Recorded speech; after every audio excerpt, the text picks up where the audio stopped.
Untuk informasi lebih lengkap dan berita terkait, klik link di deskripsi. Jangan lupa subscribe channel kami di YouTube dan juga install aplikasi CNBC Indonesia di Google Play Store dan App Store untuk mengikuti perkembangan berita ekonomi dan bisnis terkini. Bagaimana di sektor kilang? Kilang saat ini itu yang kita lihat tentunya dari sisi utilisasi. Kan ada kapasitas ya Pak Erwin ya. Kapasitas ini yang dikonsumsi oleh semua konsumen di dunia gitu. Sekarang biasanya itu utilisasinya adalah di atas 80-85% gitu. Sekarang itu sudah mendekati 70%, artinya turun jauh.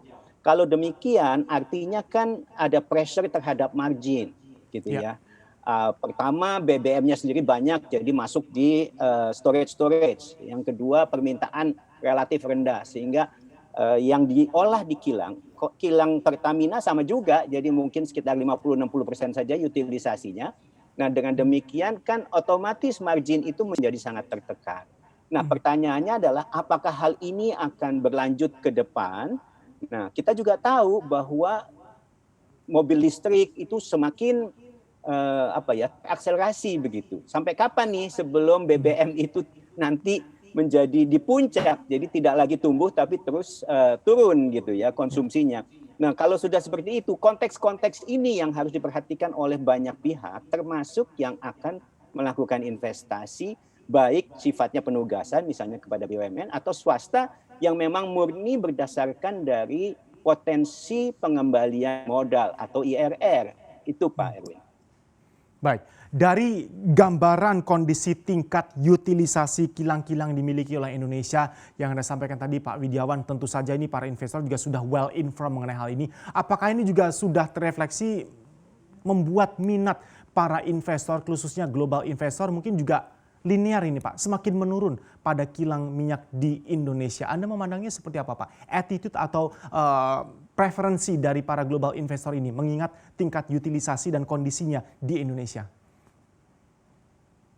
Ya otomatis demikian ya, kan ada dua faktor. Pertama kalau kita dari orang yang pesimis tentunya melihat oh ini seperti yang tadi saya sampaikan tadi, masalah peak oil demand, masalah margin yang tipis dan sebagainya, orang kecenderungannya untuk tidak melakukan apa-apa.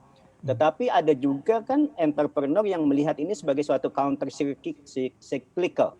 Artinya pada kondisi kita lagi rendah, ini sebenarnya waktu yang tepat untuk investasi karena nanti dengan harapan, nah ini harapannya ini yang menjadi satu asumsi tertentu, konsumsinya akan naik lagi di mana akan dibutuhkan, marginnya nanti akan meningkat dan pengembaliannya menjadi bagus. Pada saat investasi sekarang akan mendapatkan insentif yang cukup banyak dan beberapa barang modal itu dapat dibeli atau didapatkan dengan harga yang relatif murah karena demand-nya relatif rendah. Nah, dua faktor ini yang harus dilihat oleh investor. Ujung-ujungnya Pak Erwin adalah sebenarnya siapa yang mau mendanai.